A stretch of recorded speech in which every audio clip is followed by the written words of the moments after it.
Welcome, everyone, to this session on medicine, loss, and Christian love. I'm Michael West. I teach English, and I work in the Liberal Learning for Life program at the University of Dallas.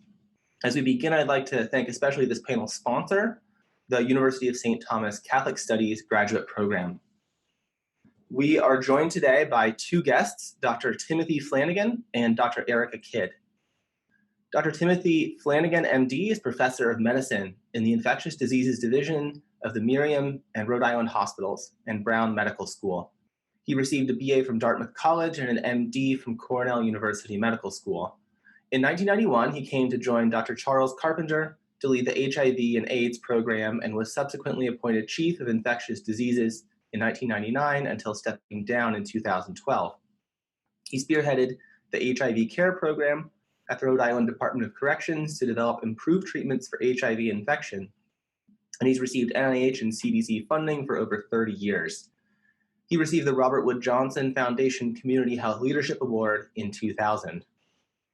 Dr. Erika Kidd is Associate Professor of Catholic Studies and Director of the Graduate Program in Catholic Studies at the University of St. Thomas in St. Paul. Kidd studied philosophy, Latin, and great texts at Baylor University and received her PhD in philosophy from Villanova University.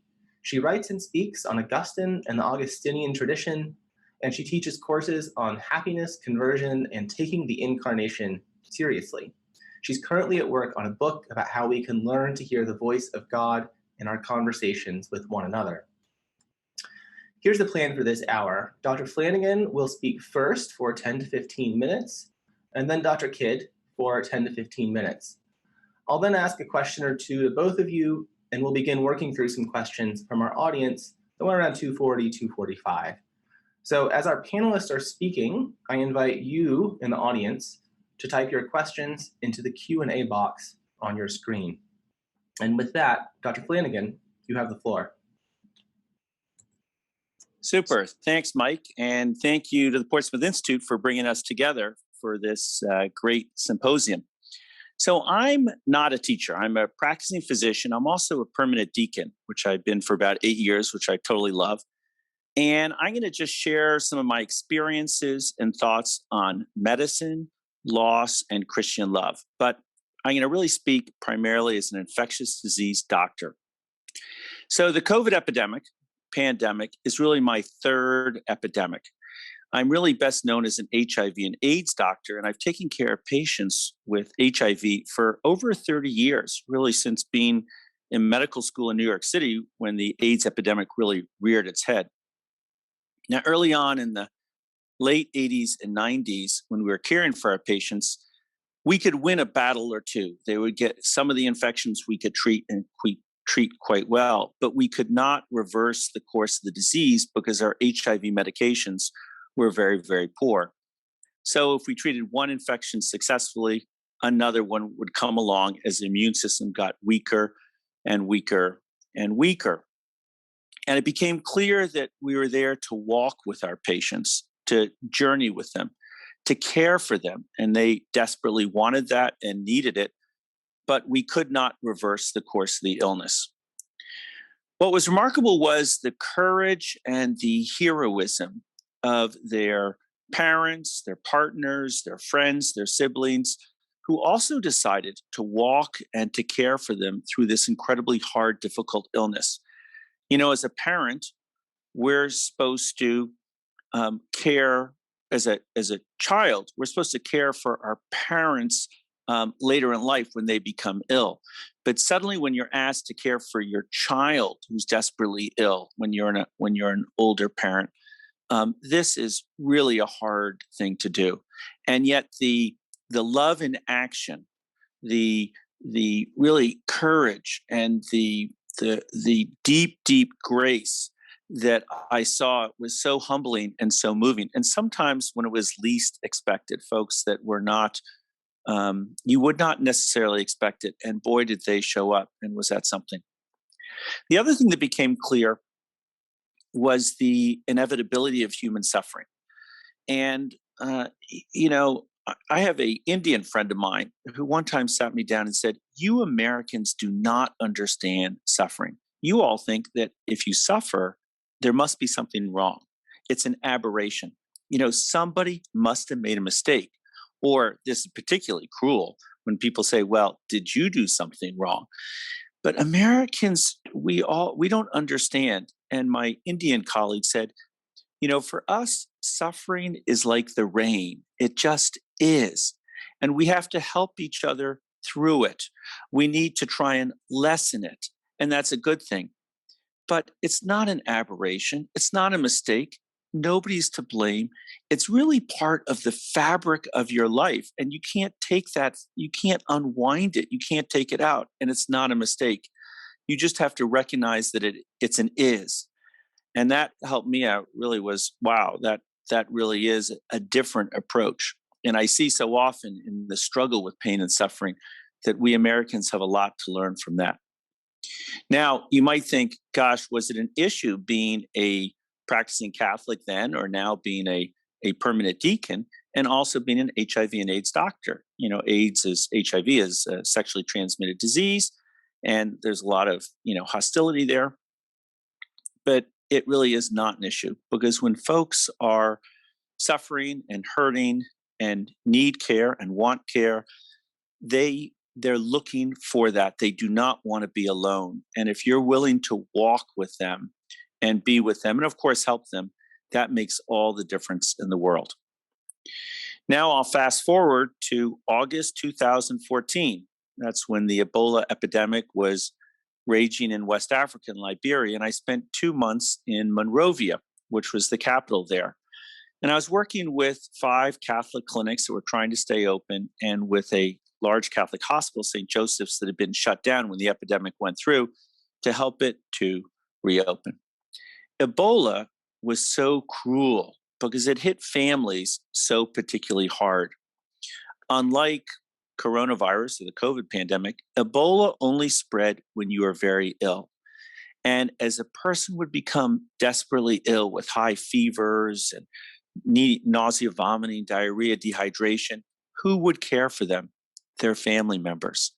So their mother would run to their side to provide care, their sister, their son, their daughter, maybe their best friend. But it was a family member by and large. And then 5 or 7 or 10 days afterwards, that family member would become sick with Ebola. And then as they became ill, another family member would rush to their side to care for them. So the cruelty of the Ebola epidemic was really horrible, and the suffering by so many of these families was terrible. But one thing about Liberia and West Africa, and those who have been there and experienced will know exactly what I mean, is that God is ever present. We don't realize how secularized our Western society is, but in West Africa, God is at the center of everything that is happening. And for most West Africans, that is natural, and it changes everything. Faith is part of your lifeblood. Prayer, you don't pray because you should, you pray because you must. And that sense of God being with you and accompanying you, being side by side with you, no matter what you endured, was so powerful. Church and mass and worship, whether it was evangelical, Catholic, or Muslim, it went on through the pandemic. And in fact, every week, myself or one of the nurses during the announcement time after Mass would stand up, and we would talk about the public health messages that needed to be reinforced. But the belief that God was present was concrete. It wasn't an idea, it was a reality. And that also changed my heart and showed me how one can face loss in a way that's quite wonderful. Now, of course, we're in the middle of the COVID pandemic. And March 1st, 2020 was when our first patient in Rhode Island was diagnosed. And he was a wonderful man who did well, thank goodness. We become close friends. And the next 6 months were crazy busy. And of course, the hardest part was that most of the folks that became ill were the elderly, those in our nursing homes. And when they went to the hospital, usually with COVID pneumonia, they had to be alone. And the people they wanted to be with them the most, their family members, could not. And this was, again, so tough. The aloneness and the fear. This is a fearful disease. When you're short of breath, it is fearful.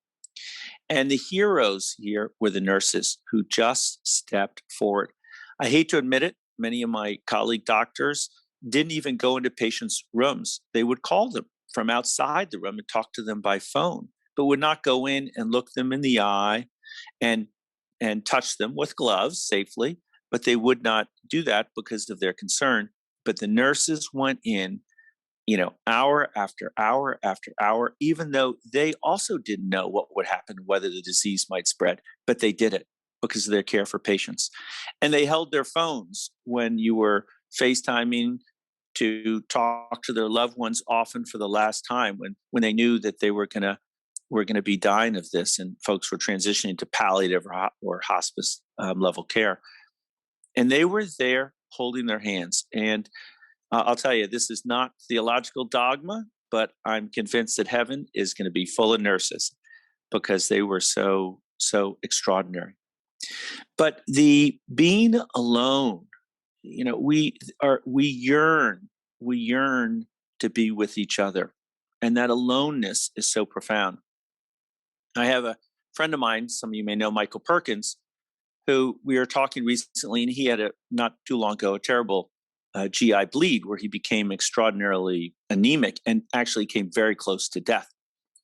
And a friend was praying with him, and in the middle of it, by the side of his bed, inexplicably, he saw Jesus, and he said to Jesus, how is it possible that you could have carried your cross, considering the blood that you lost during your scourging and crowning of thorns and the passion? How could you possibly have carried your cross? Because he was so weak with his blood loss.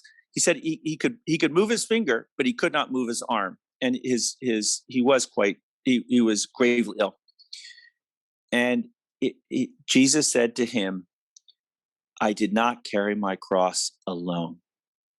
I had help, and I am here to help you and carry your cross with you."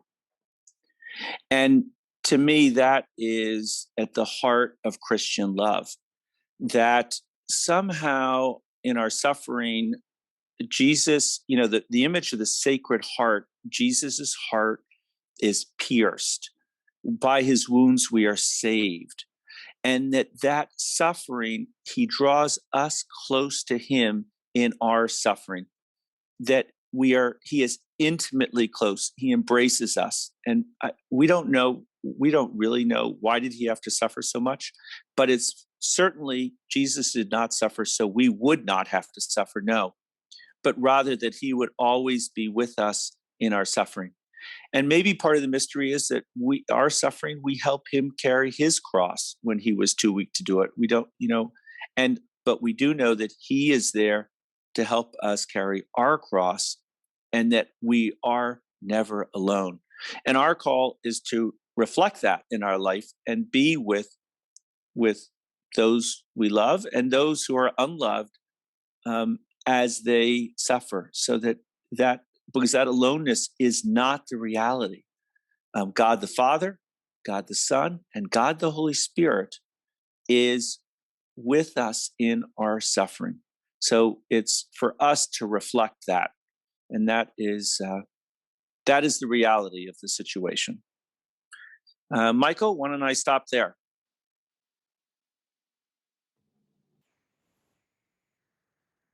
Thank you, Dr. Flanigan. Dr. Kidd, you have the floor.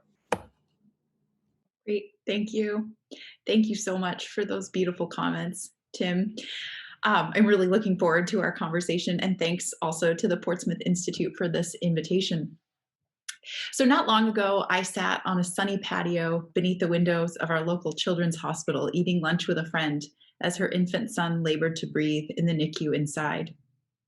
If I can't trust God to protect what I love most in the world, what is that relationship even supposed to be? She asked me. What can I trust God for? Many folks get to wrestle briefly with that question and then drop it with relief when their child or spouse or parent is healed, but others are given no such reprieve, certainly as Tim was just talking about those suffering from AIDS. The sensation my friend described, a sense of losing one's footing with God, not knowing how things stood in that relationship, was deeply familiar to me.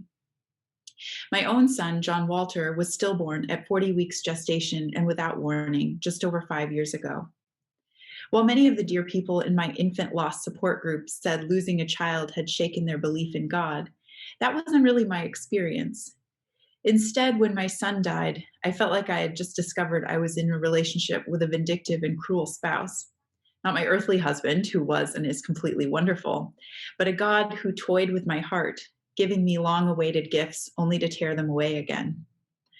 I didn't stop believing in God, but I did feel like I had no idea who God was. If this is how you treat what I love, God, I prayed, then you and I are worlds apart. Like Job, I cried out against the breakdown of the terms of the relationship I thought I understood. Now, before I even knew I was pregnant with that child, I had been awarded a research fellowship at a university halfway across the country. While I expected to arrive at the fellowship with an 8-month-old baby, I arrived instead with a heart full of sorrow. I work on St. Augustine, the 4th century North African bishop, and I had planned to spend my fellowship time studying a short dialogue called The Teacher. It's a dense but delightful read, a conversation between Augustine and his teenage son. It also turns out to be a conversation that took place not long before the untimely and unexpected death of Augustine's own son, and I came to understand the dialogue as a kind of memorial to that boy. But that understanding came later. At first, I simply sat in my office with Augustine, reading passages from many of his works, crying, begging him for consolation, one grieving parent to another. If you've heard of Augustine at all, you probably know him for his great autobiographical work, The Confessions. That book is a sort of love story, the travelogue of Augustine's restless heart. It's a book about Augustine's love for women, for glory and approval, for friends, for the beauties he encounters in the world, and of course, for God. But I think it's also a book about grief, for his unnamed friend, his son, his mother, and for the relationship with the mother of his child. The grief of the Confessions perhaps gets less attention than Augustine's headlong rush into sin, but its presence shouldn't surprise us. Augustine's love often leads him into grief because what he loves is mortal and fragile. Every lament is a love song, Nick Walterstorff writes in a book memorializing his own lost son. And Augustine's love story is a sorrowful one. Now, on the one hand, perhaps it should be an open question for us whether Augustine is really allowed to lament. We might read the story of Augustine's restless heart as so many dead ends on the way to the wrong thing. Augustine loved women, bad. Augustine loved his friend, wrong. Augustine loved the mother of his child, wrong again. Augustine loved God, ding, ding, ding, finally. And I think many of us tacitly assume that the really important thing is loving God more than loving God's creatures. In fact, a friend commented to me recently, reflecting on the remote possibility of his children's death. I guess you have to love God more than you love your children. That is, true wisdom demands that we guard our hearts, reserving our greatest love for God alone, or so it might seem. And if all Augustine's beloved creatures were so many missteps and distractions from love of God, then the loss of those people and relationships should bring not grief, but relief. Perhaps then the fragility of what Augustine loved was God's way of reminding him that the perfect object of love is God, not God's creatures. Well, that's more or less the moral that the pre-conversion Augustine tries to draw when a dear boyhood friend takes ill and dies. As he tells the story in Confessions 4, Augustine is bereft, shocked by the unexpectedness of the death and by his inability to be comforted by his pagan Manichaean beliefs. He writes, quote, "I had become a great question to myself, and I asked my soul why it was sad, and I had no answer. If I said, 'Put your hope in God,' I quite rightly did not obey, for that most precious friend whom I had lost was truer and better than the phantasm of God in whom I was commanded to put my hope." End quote. Now, Augustine's question to himself, asking why his soul is sad, might strike us as odd. Isn't the fact of his friend's death explanation for the pain of his soul? But Augustine's perplexity comes from his inability to find comfort in his Gnostic Manichaean beliefs. Those beliefs assured him that nothing had really been lost with his friend's death. Whatever goodness and light that existed within the friend had been freed, brought back into communion with the goodness and light that is divinity itself. So while Augustine may have lost a particular friend, his Manichaean God supposedly remained, and that fact should bring balm to his heart.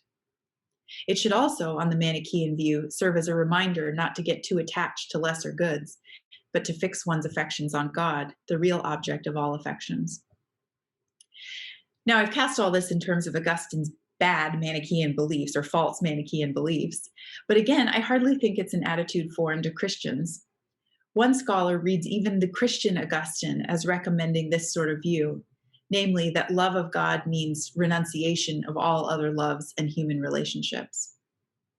Along similar lines, Christianity can take on a whiff of Stoicism, particularly when it comes to death and grieving, as when our insistence on the hope of the resurrection sometimes flattens our ability to acknowledge the sting of death or suffering. If we still have God, do we even need God's creatures? Are they so many dead ends or stepping stones to a higher love? Is our love for God and our love for God's creatures in competition? Well, the converted Augustine refuses to divorce his love for God from his love for God's creatures. Indeed, the story of the Confessions arguably reveals the deep intimacy between his love for God and his love for God's creatures.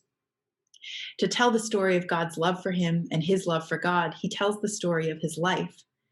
And through that story, he shows that the real tragedy was not that he loved God's creatures instead of God, but that he loved those creatures badly, by trying to possess them as his own, and by failing to see how deeply God loves them too.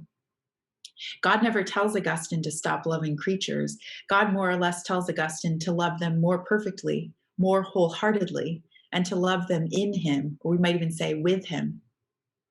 There's a vast difference between being told that God loves you, which Augustine's mother told him for years, and being shown that God loves what you love, which took half a lifetime for Augustine to learn.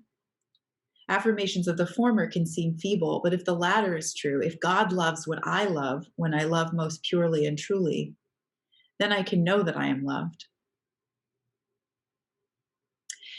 Every mother thinks her child is beautiful, and I'm here to tell you that mine was gorgeous.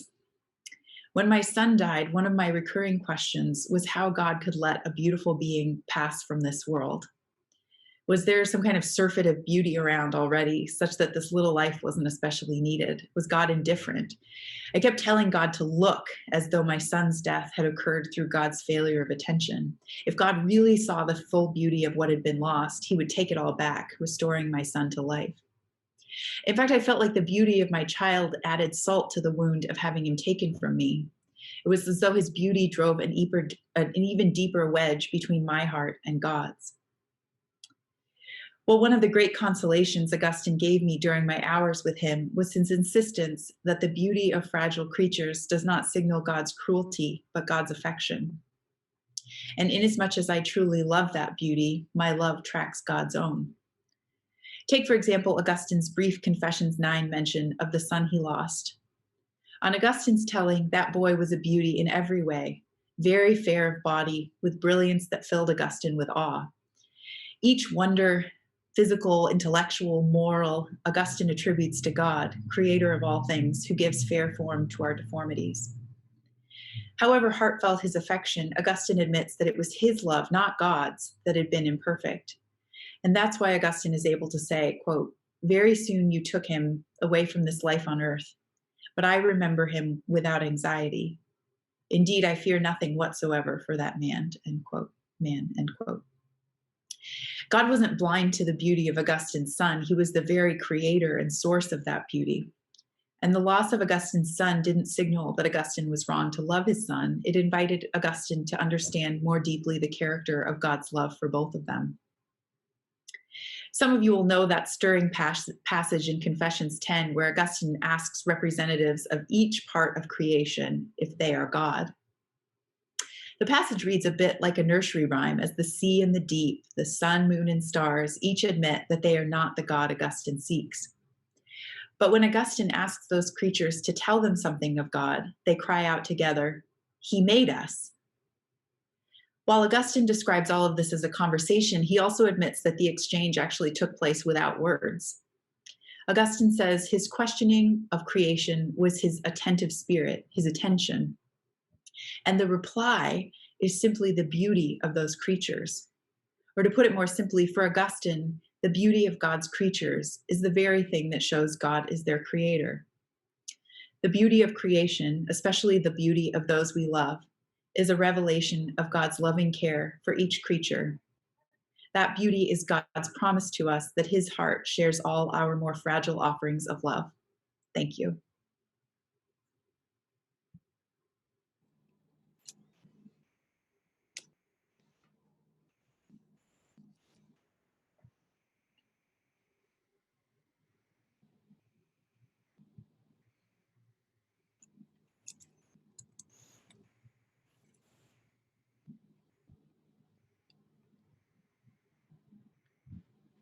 Thank you, Dr. Kidd and Dr. Flanigan. I'm going to ask a few questions of each of you. This is really exciting. We have two of you here, and so we have a chance for the two of you to speak with each other as well. And while we're talking, I invite those in the audience to submit questions for either of our panelists or for both into the Q&A. And I wanted to start, Dr. Flanigan, with you. Now, I want to ask you about what you circled around quite a bit in your talk, which is the greatest site of loss in medicine, and that's the loss of life that we call death. I just want to also acknowledge this panel, especially in comparison to the other ones. This is there's something very existential about this panel on loss. It's it feels heavy in the best way possible. So let's acknowledge that as we talk together. Okay, but as we go forward, I'm thinking about an increasing number of anecdotes that I hear from my friends that sound sadly somewhat different than the really heartening stories, Dr. Flanigan, that you told in your talk. The anecdotes that I hear are often about people's parents and grandparents dying. And a common theme is, unfortunately, that people feel that the medical profession is frankly unable to deal with death. It has mechanisms for sustaining a certain kind of life, but doctors have sometimes a really hard time talking about death and acknowledging it to the families of dying patients. There's a struggle to treat patients as the kind of beings whose mortality rate is 100%. Now, is that right, Dr. Flanigan? Are we non-doctors sort of unhelpfully and callously dumping on, hardworking medical professionals? Or is this an area where perhaps doctors and perhaps we patients too could do better? No, I hate to say it, Michael, but you're really 100% correct. Remember when Erika said that we love sometimes those we love most deeply imperfectly? Well, sometimes as medical professionals, we want to care for our patients, but we care for them imperfectly. And she even reflected with, Augustine wanted to be sort of control his friend. Well, we as doctors want to control kind of our patients through the course of the illness. And when our patient recovers and is cured, I can't tell you how great it feels. And yet when the disease progresses, how sad it is, we're really at a loss and we don't feel good about ourselves. So I can tell you as a resident, we had a woman who was 38 years old who was admitted to the hospital just for pain control. She was this was back in the 80s. It was appropriate medical care, but she required IV morphine because her bone pain from her metastatic breast cancer was so severe. Her resident was her intern was wonderful, my colleague, and would go in and spend time with her and examine her. But our resident would stop, when we rounded on all the other patients, when we came to her room, it was, well, how's her pain doing? Are you doing okay? Okay, great. Well, we don't really need to see her because we can't make her better. So we didn't go into, the senior resident didn't go into that room. She was somewhat abandoned. She was more alone. Doctors have a terrible time with this. It is a real issue and a real problem. Often hospice care and palliative care do better. Remember I said, God is present. And I said, God the Father, God the Son, Jesus, and God the Holy Spirit. I mentioned the Holy Spirit because the grace that's present often at the time of death is very surprising, but very real. A good friend of mine took time off with her 93-year-old mother who was dying of pancreatic cancer. And she decided she was going to die at home with hospice, which made sense. And one afternoon, she and her sister she was very weak. So they took her to the bathroom. They wiped her up afterwards. And her mother had been the matriarch of the family, big Italian family. And her mother at that moment looked at her, had tears in her eyes, and said to both her daughters, "I have the most beautiful, wonderful daughters in the entire world." My friend said that her mother had never, ever said that, till that time. And it was only at that time where she was able to express that love. So the Holy Spirit is present, but you are right, Michael. We do poorly in this regard. We try and control it. We try and stop it. I'm a virulent opponent of physician-assisted suicide for many, many reasons, another talk. But part of it is it doesn't acknowledge the presence of God and God's love and grace in ways that we do not understand. It is fearful. It is hard. We don't like to lose control, but we do. And you are correct. We don't do a good job in this by and large. Could I add, Tim, a sort of follow-up question to that? Or I guess I want to see what you think of this analogy. I think, I have a couple kids with serious medical conditions. And one thing that I've learned or come to recognize, it's so hard to watch someone you are caring for be in pain. And sometimes there's even just the temptation to look away from that pain, and you don't, because you're the parent and you get right back in there. But I wonder if there's a little bit of that dynamic too, of just like psychologically not even really being able to take on and acknowledge the pain because you want so badly to do something about it. Yeah, doctors, sometimes we get frustrated. We try plan A, plan B, and plan C. Well, plan C, maybe A and B and C helped a little, but they didn't take it away. We asked the patient, "Now, how are you doing? Did that work?" The patient knows we want them to say, "Oh, it really worked well." And then we all smile and everybody feels good. But sometimes there's nothing that can take it away entirely. What we can do to take the edge off. But when we say it helped a little, but it's still really bad, sometimes we don't know what to say. And sometimes we do look away and we just want the patient to just say it's fine. And we communicate that. We might see them less frequently because we feel inadequate and we don't know how to respond to that. So no, it gets to this issue that we're called to walk with our patients and family members in their illness, even if we can't reverse the course. And that's a hard thing to do. Yeah, not look away. Not look away. Yeah. And from a patient's point of view, it's incredibly therapeutic just to acknowledge it, just to say, "I know you're still in pain. And gosh, I'm sorry these things didn't work." Okay, stop there. That in and of itself is very, very therapeutic. And yet it's a hard thing for us to do. Yeah. I wanted to ask Erika. Go ahead, Dr. Flanigan. Erika, I'm a big fan of A Grief Observed and C.S. Lewis and his journey there. But what helped you? How did your normal resentment and anger to God, who took away what you love so much, what helped just you to see things differently, or be able to feel His love despite feeling His pain, while feeling your own pain? Yeah, it's such a good question. I kind of left you guys hanging. So I think a couple of things, I can tell you first what didn't help me. So my husband and I are both philosophers and people who like to figure things out and think things through and understand. And we read plenty of theodicies explaining the ways of God to man, trying to resolve the problem of evil. And none of that was remotely helpful. And I was kind of rocked back on my heels by how much I didn't want explanations of why this was okay and how I didn't want people to reflect on, I remember one person coming to me and saying, "Well, it was probably, I don't want to say it was for the best, but it may be that some other better thing is coming because of this." And it's just awful and insulting to be told something like that. So that didn't help. I would say beauty. It was really coming to see, first of all, just having experiences of beauty. So making sure to be outside, making sure to listen to beautiful music, certainly the liturgy of the Mass. So all these things that kind of just helped me hold on long enough for the wound to become less raw.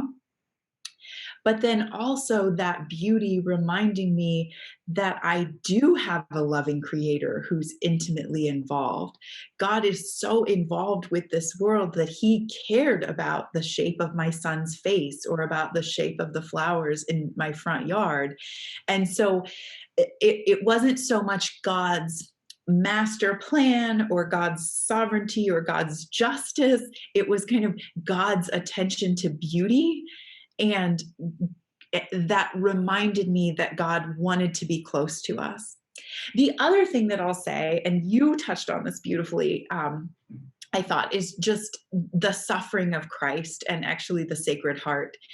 And being reminded that for Christians, especially Catholic Christians, we are invited, indeed, our salvation depends on our participating in the suffering of Christ. And so to know that Christ wasn't sort of looking at me from afar saying like, okay, you just need to buck up and get over it because I've got a plan here and you're going to be happy with it in the end. That wasn't what Christ said at all. We named our son John, and the priest who said his funeral mass reminded me that John is the one who reclined on Christ's heart. He was really close to Christ's heart.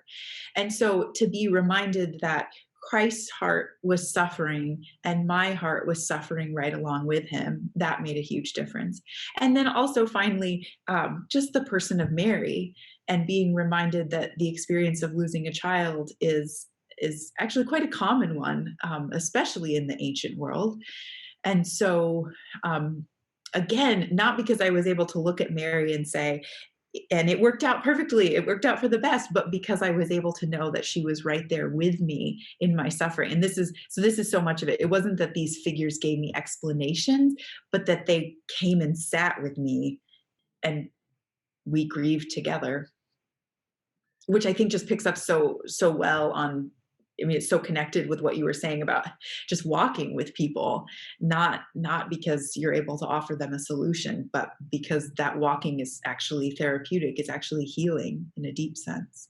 You know, we think about Mary's heart being broken, but then we think, oh yeah, but she was Mary, so she had so much grace. She kind of like, you know, as opposed to saying her heart was broken and she lived with her broken heart for seeing Jesus die. Even though she saw him alive, she suffered that.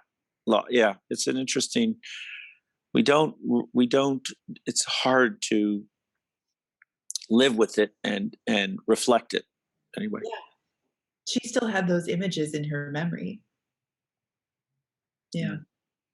I wanted to think more about Dr. Flanigan's friend that you mentioned at the beginning. So Dr. Flanigan, you said that your friend said to you, well, you Americans are sort of silly because we assume, I'll speak as an American here, we assume suffering as an aberration. Now, I guess, Dr. Kidd, I wanted to start with you on this. So there's a tradition within Christianity, which is that some people experience the death of a loved one as something absurd.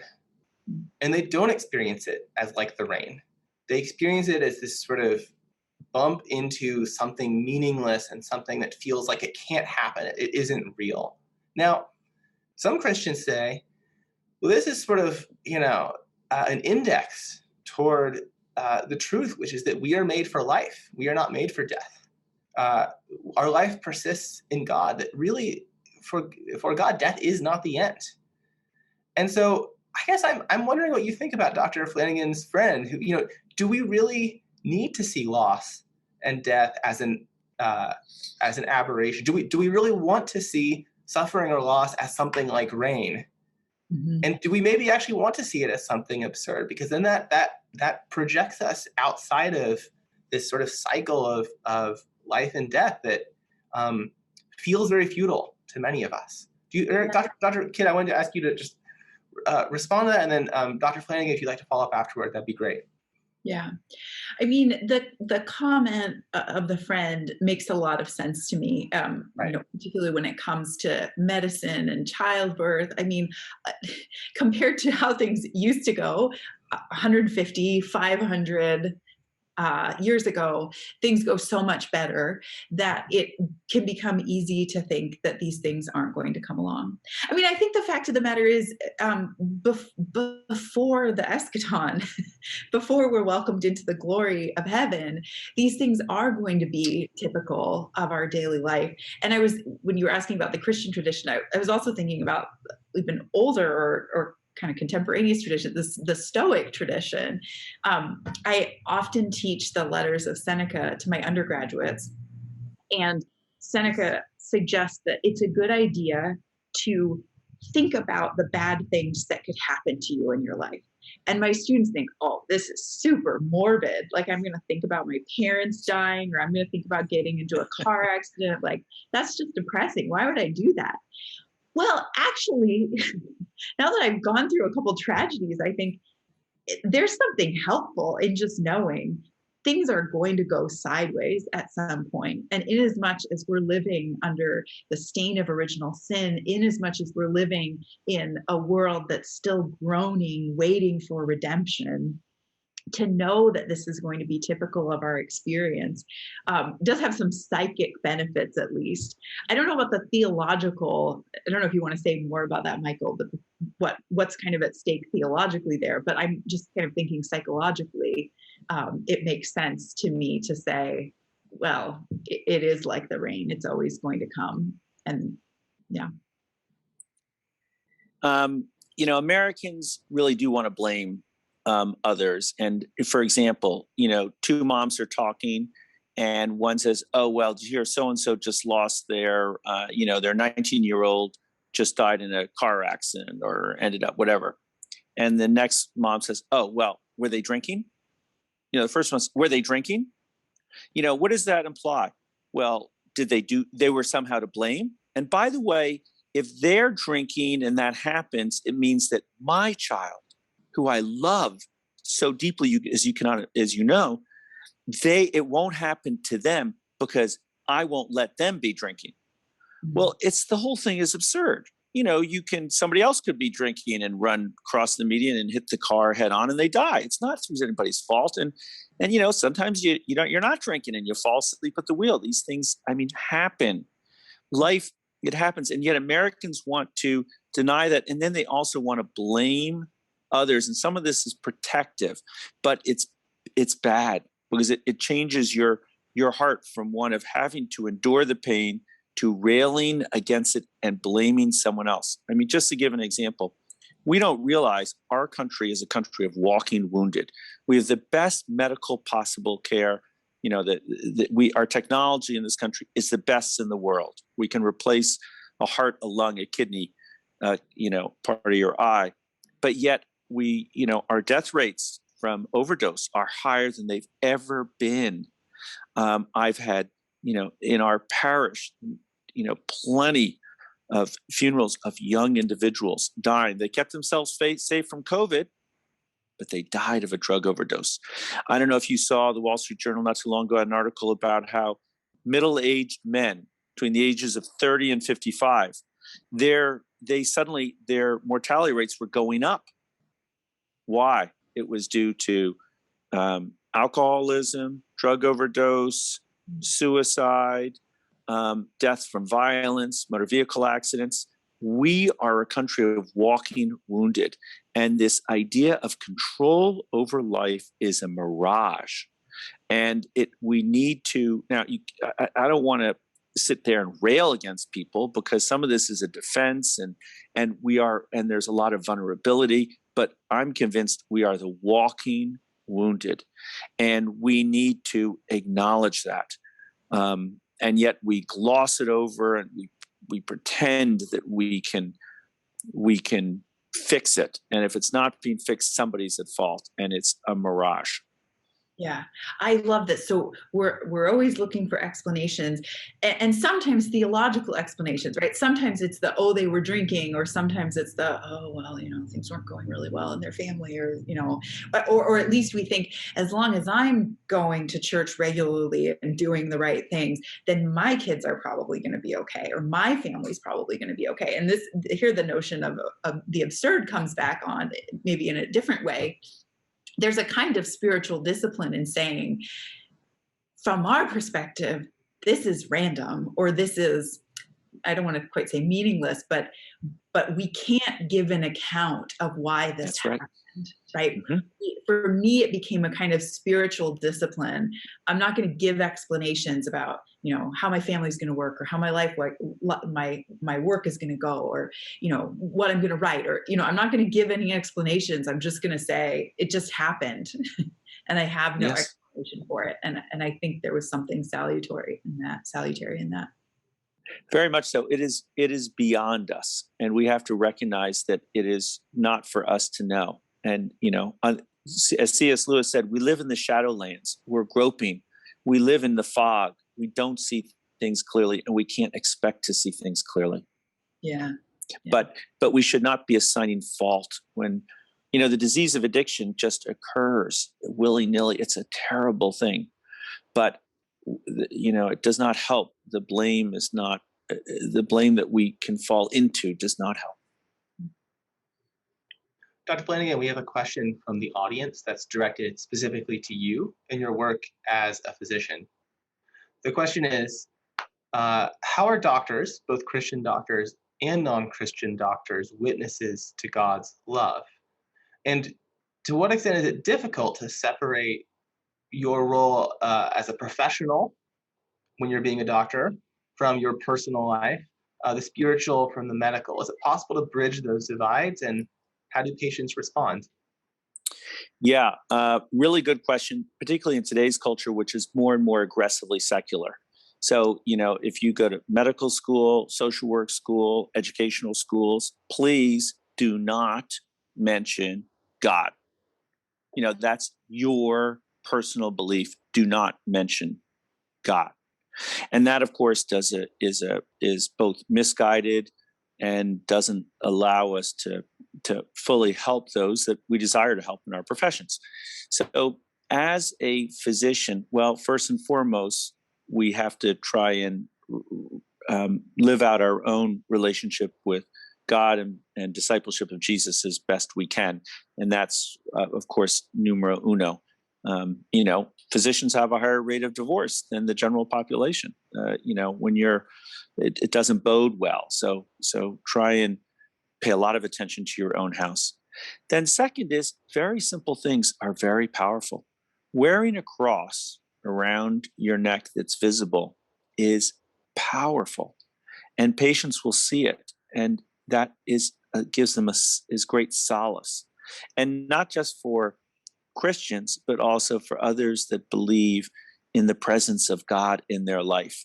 That you're a believer that God is present and loving is just huge. And then finally, just being who you are. It's just like it's okay to let your patients know that you also like to ski if they're a skier.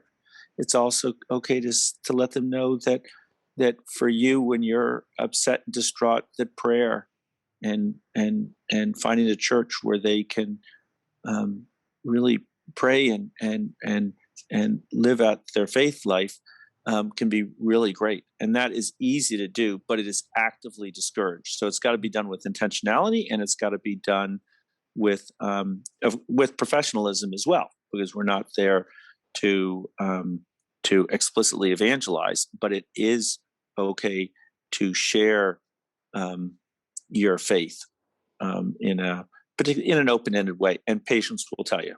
Patients will respond, and that's good too. So it sounds like you're saying you mentioned God in a way that doesn't take away from the work you do as a doctor. That you mention God in as much as it contributes to the work that you do as a doctor. Yes, I think it's very important, because the studies have shown patients want you to acknowledge the faith and what faith they believe in and whether it's important to them or not. but also you can make suggestions, which also can help reinforce that.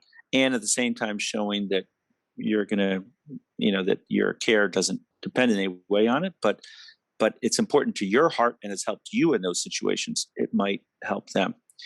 Let me turn it to Erika a little bit, because Erika as a teacher, you talk about ideas and Augustine, but you also tie in your own personal experience. And how do students, have you gotten some pushback in that, or has that been difficult? Tell us a little bit about that. Yeah, no, it's really the only way I would be willing to do what I'm doing. I'm very invested in this notion of philosophy as a way of life, and philosophy as something that transforms the way that we live in the world. And so, I agree with you that, of course, there are appropriate boundaries, and, one's not going to share one's personal life in great detail with in a professional context, but one can still signal the extent to which the great wisdom of the past. So what Augustine says, what Seneca says, what Flannery O'Connor says, what Julian of Norwich says, like all these things, you can't read them and not be touched by them. And so I think my students, my St. Thomas students, Catholic studies students, they respond really well. I mean, they're so grateful to have people that are interested in to have a teacher or other people in their lives that are interested in talking about things that are of real concern, that really matter. And I teach classes on things like happiness. I mean, you're not going to ignore human life and talk about what it means to be happy.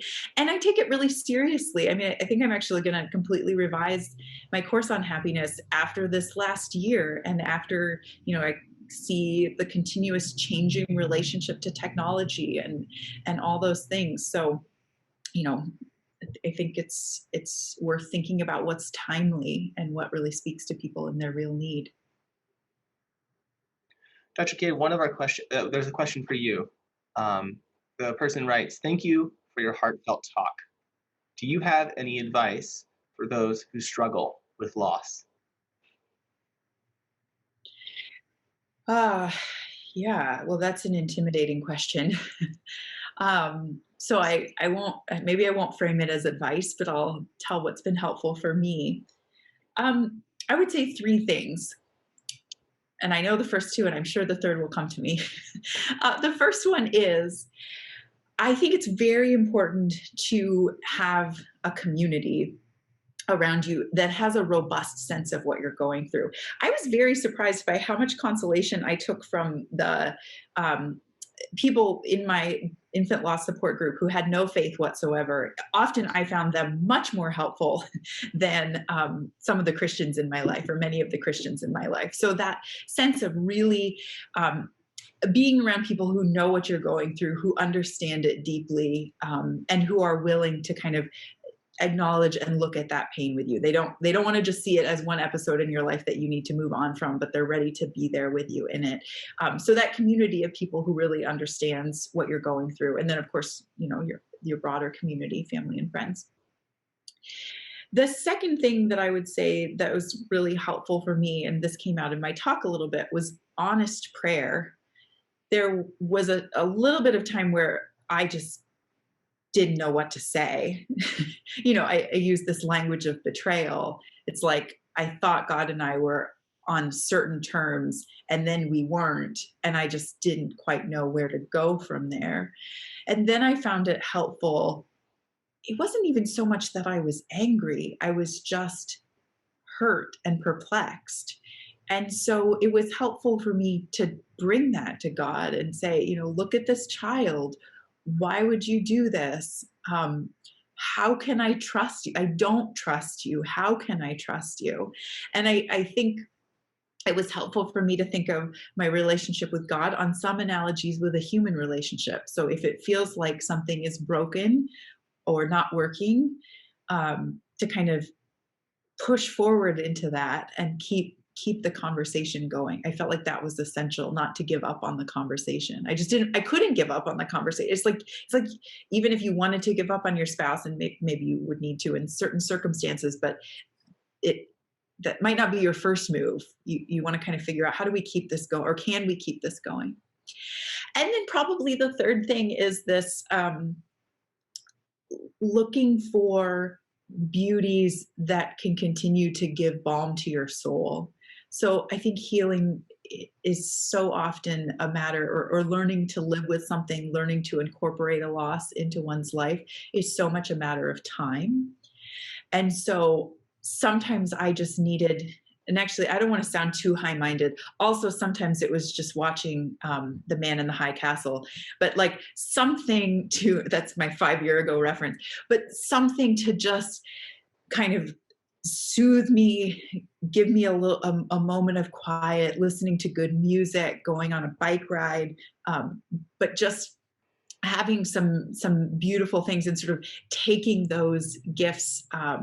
Simon Tugwell says this so beautifully in that book, Soundings on the Beatitudes. He says, God gives us wine and sleep and, I don't know, music or something, in our times of grief, because they sustain us and help us kind of get through to the point of healing. So I think, those beautiful things, or those pleasurable things that can help sustain you, help sustain me. That was really helpful in kind of coming to a new place. Thanks for sharing that. Yeah. Thank you. Our last question is for Dr. Flanigan. And it picks up on your comment about the doctor speaking on the phone with their patients. The person writes, "The growing transition to virtual appointments was understandable, but this seems to be becoming a norm. This transition seems to depersonalize care and separate the doctor from the life journey. What is your response to this transition?" Yes, you're correct. It is. And let's face it, it's a lot less intimate. Not being, when you're with a patient and you're putting your hand on their shoulder and shaking their hands and listening to their heart and their lungs.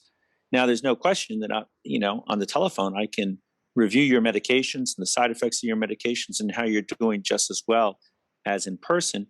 But you're probably not going to tell me about how you're not sleeping so well because you just lost your mother who had Alzheimer's, and you're all upset because, well, in fact, in some ways you're glad she died because of her Alzheimer's, but in other ways you miss her, da da da da da. So it's not nearly so intimate, and it's part of our community, our culture, our society today is less intimate. If you can do it by email, you don't have to talk to them and hear the tone of their voice, and you don't have to listen while they ramble. It's more efficient. And unfortunately, efficiency is, the name of the game. And so when you're doing a business model, if you can do it more efficiently, you can turn out more widgets and you can collect more and still provide excellent medical care following all the algorithms, but it's not intimate too. So it is a big challenge, and there's no question. There's no question about it, and we just need to recognize it and find that, have to look for some of that support elsewhere. It is too bad, but medicine has a lot of challenges, as we touched upon, just like education. I mean, some of the things that Erika, you talked about, how incredible, and yet how rare for it to be discussed with college students today. It's really rare. And yet the human heart yearns for it. So we all have lots of challenges, which is really why, how cool that we have this Portsmouth Institute Symposium. And we've got University of St. Thomas, University of Dallas. I mean, it's really incredible. This is heroic stuff. So it's really wonderful. Yeah, your comments, Dr. Flanigan, have pointed up both what Zoom has enabled today, this conversation, and also what is missing, which is our ability to continue chit-chatting with ourselves and the audience afterwards, and over coffee and sparkling water afterwards. So I express my regret that we will close, but we will not be able to do that. I want to thank both of you for joining me today, the audience for joining us as well, for your honesty and your witness in speaking to us and to each other. Special thanks as well to the sponsor, the University of St. Thomas Catholic Studies Graduate Program. And finally, thanks to all of you in the audience for your questions and for joining us today. We wish you all a great afternoon. Goodbye.